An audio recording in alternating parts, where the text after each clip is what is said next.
Je me suis retrouvée à être rédactrice en chef d'une émission pour France 2 en prime time qui était animée par Léa Salamé et Hugo Clément.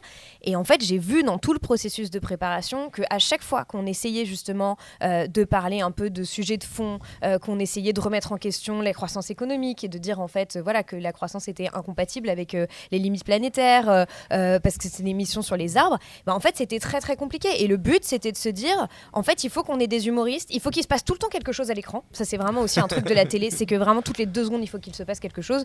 Donc, on va faire venir des humoristes qui vont faire des blagues à peu près toutes les 10 secondes. Et je leur disais, mais attendez, en fait, on ne peut pas avoir quelqu'un qui peut avoir une écoute soutenue, qui va essayer de comprendre des problématiques qui sont complexes avec des arrêts toutes les 2 secondes entre justement des humoristes, des vidéos, des voilà.